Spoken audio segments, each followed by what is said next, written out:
Bonjour à tous. Alors aujourd'hui on va parler d'un thème qui m'a été pas mal demandé, notamment sur Instagram. Ça va être de comment assurer la cohabitation entre plusieurs animaux et notamment entre chat et chien ou entre chien et nouveau chien. Donc déjà pour commencer, moi je vais me baser sur mon expérience personnelle et après sur les conseils qu'on peut entendre également. Donc je vais un petit peu parler de tout ça. Et donc c'est parti. Alors d'abord dans un premier lieu, pour vous replanter le contexte, donc on a eu d'abord Isia, notre chat. Par la suite on a eu London qu'on a adopté chiot. Ensuite on a adopté Opal chiot également, donc plus tard. Et en dernier on a eu Mambo qui était déjà adulte. Donc déjà je vais commencer avec le cas du chat. Donc nous on avait déjà un chat adulte quand on a ramené un chiot. Je pense que c'est plus simple dans ce sens-là peut-être. Du coup, dans un premier temps, avec les chats, je dirais de les laisser tranquilles. C'est-à-dire, quand vous ramenez votre nouveau chiot, votre chat, vous le laissez tranquille, vous le laissez faire sa vie. S'il veut faire la tête dans une pièce et bouder pendant toute une semaine, laissez-le. Vraiment, on va pas faire des rencontres face à face où on maintient les deux pour qu'ils se voient. Ça, le chat, à part le stresser et l'angoisser, ça n'apportera pas grand-chose à mon sens. Donc voilà, le chat on le laisse faire. Idéalement s'il peut avoir des espaces pour se mettre en hauteur, pour pouvoir être tranquille. Et puis les chats aiment bien être en hauteur pour pouvoir jauger un petit peu ce qui se passe dans leur environnement et donc pouvoir observer en fait. Également au préalable de la rencontre, moi je conseillerais quand même de couper un petit peu les griffes du chat pour éviter qu'il y ait des accidents de greffure. Alors je parle pas de les couper sur parcours, juste que le bout ne soit pas très pointu. Et également de mettre la nourriture en hauteur, donc pour que le chien ne passe pas son temps à dégommer la gamelle de croquettes du chat, et puis pour que le chat puisse manger tranquillement. Donc nous, chez nous c'est le cas, elle est sur un meuble et puis elle est tranquille quand elle mange, et comme ça les chiens n'y ont pas accès. Donc voilà, nous quand on a eu London, on a vraiment laissé Isia faire sa vie. Au bout d'un moment, de toute façon, le chat est quand même un petit peu curieux et viendra jeter un coup d'œil à ce qui se passe.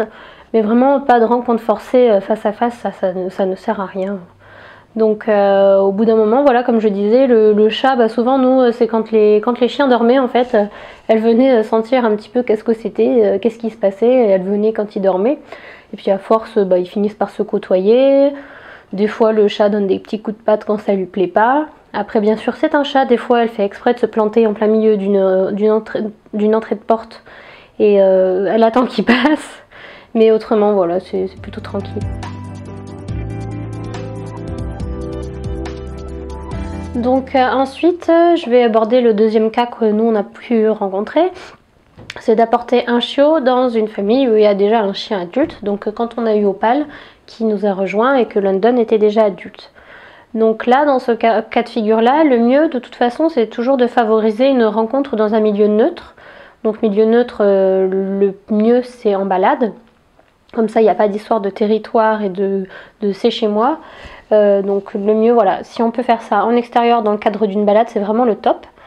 Bon, nous, ça n'a pas été le cas puisque quand on a récupéré Opal, c'était au milieu du mois de février ou du mois de janvier, je me souviens plus, et qui faisait froid plus pluie, donc autant vous dire que j'allais pas mettre un chiot de 2 mois dehors à 22 h sous la pluie.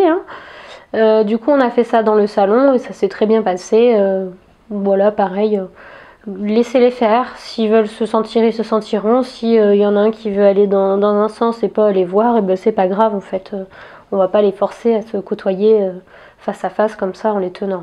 Également, je dirais si vous avez 2 chiens de gabarits complètement différents, restez quand même prudent, on sait jamais, il peut y avoir un accident sans même le vouloir. Hein. Votre chien n'est pas forcément méchant, mais sans le vouloir, si vous avez un berger allemand et que vous accueillez un chiot Yorkshire, il peut y avoir des dégâts sans faire exprès, donc restez vigilant quand même, ça vient du bon sens. Hein. Également, si vous avez quelques soucis relationnels avec votre premier chien, s'il a des soucis avec les autres chiens qui peut être réactif, un petit peu parfois agressif ou craintif, enfin bref, le mieux je pense c'est de quand même consulter au préalable un comportementaliste pour faire une petite évaluation, un petit bilan ensemble et déjà anticiper les problèmes avant qu'il y ait le nouveau chiot et qu'on se retrouve confronté justement aux fameux problèmes. Ensuite pour les chiens, je dirais aussi au début d'essayer d'avoir plusieurs paniers, vraiment que chacun ait son coin, son espace défini et qu'il n'y ait pas d'histoire de protection de ressources. Ensuite, en parlant de protection de ressources, je vois parfois quelques images sur Instagram qui me chagrinent un petit peu. Vraiment, on évite, même si le chien n'a aucun souci, on évite de faire manger deux chiens côte à côte à 50 cm d'écart. Voilà, même s'il n'y a pas de problème de protection de ressources, on les fait pas manger juste côte à côte comme ça. Il va forcément y avoir un qui se dépêche de finir pour soit aller dans la gamelle de l'autre, ou qui se dépêche de finir pour ne pas se la faire piquer notamment. Donc c'est aucun intérêt de les faire manger juste à côté, hein. Le mieux c'est chacun dans un coin de la pièce ou chacun dans une pièce différente. Nous chez nous, Mambo il est dans la cuisine, London dans l'entrée et Opal dans le salon, et chacun mange à son rythme tranquillement et n'est pas embêté par les autres.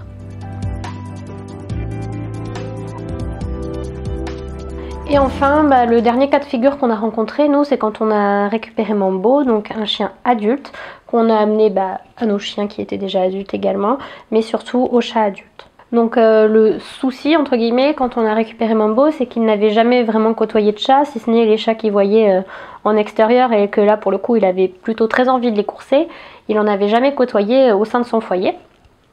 Donc dans les premiers temps, c'était un petit peu mouvementé, il voulait pas mal aller sur Isia et lui courir après en fait. Donc tout de suite on le détournait, on le fâchait s'il faisait ça, parce que c'est pas du tout ce qu'on veut à la maison, que ce soit l'angoisse pour le chat, hein. Et à force, j'ai envie de vous dire, maintenant c'est le moins pénible avec le chat, c'est plutôt les deux filles qui sont pénibles. Et donc voilà, à force il s'est habitué, il s'est calmé, il a compris que c'était le chat de la maison et que le chat de la maison on ne l'embête pas.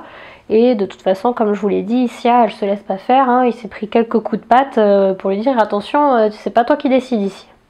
Bon, en revanche, pour les chats de l'extérieur, ça reste autre chose, ça reste toujours très intéressant et il est du genre à vouloir les chasser s'ils passent en courant devant lui. Mais sinon, voilà, il n'y a pas de souci à la maison, tout le monde s'entend très bien. Après, c'est une petite race de chien qui, encore une fois, qui s'adapte à tout et qui est vraiment, voilà, c'est un chien de famille, le Cavalier King Charles, donc il n'y a pas de souci. Enfin, tout le monde s'entend bien. Je vous mets régulièrement des photos ou des vidéos où ils sont tous à côté, il n'y a pas de problème. Mais bon, après, ça, voilà, c'est propre à chaque race et c'est pareil, c'est propre au caractère de vos animaux. Si vous avez un chat qui est un fou furieux, qui a tendance à démarrer au quart de tour, c'est peut-être pas le bon plan de le mettre avec un autre chien. Mais bon, après, c'est à vous de vous adapter à votre animal, bien sûr. Pour tout ce qui est autres types d'animaux, comme des chevaux, des poules ou des chèvres ou que sais-je, moi j'ai pas eu l'occasion d'avoir ce type de rencontre. En revanche, c'est comme tout, hein, on y va patiemment, on reste prudent et puis au fur et à mesure, les rencontres finissent par se passer bien. Je sais que j'avais rédigé aussi un article sur mon blog, je vous mettrai le lien en barre d'infos, où j'avais demandé à une personne avec qui je discute régulièrement sur Instagram de me faire son retour sur comment elle avait fait pour faire côtoyer son chien et son lapin. Bon, son chien c'est un Cavalier King Charles aussi. Et donc elle avait donné un petit peu ses petits conseils, comment elle avait procédé, donc ça peut peut-être vous servir si vous avez un lapin. Voilà, c'est toujours sympa de voir que ces animaux s'entendent bien et qu'on n'est pas en stress de les savoir dans une même pièce. Donc voilà, n'hésitez pas à me dire votre expérience, vous, comment vous avez fait pour vos animaux s'entendent bien, notamment si c'est des animaux pour lesquels j'ai pas abordé le sujet, ça peut être très intéressant d'échanger. N'hésitez pas à me dire si vous êtes d'accord, si vous avez d'autres conseils complémentaires à ceux que j'ai pu donner. Et puis si vous aimez la chaîne, n'hésitez pas à vous abonner et à laisser un pouce. Donc j'espère que la vidéo vous aura plu et je vous dis à très bientôt pour une prochaine vidéo. Bisous!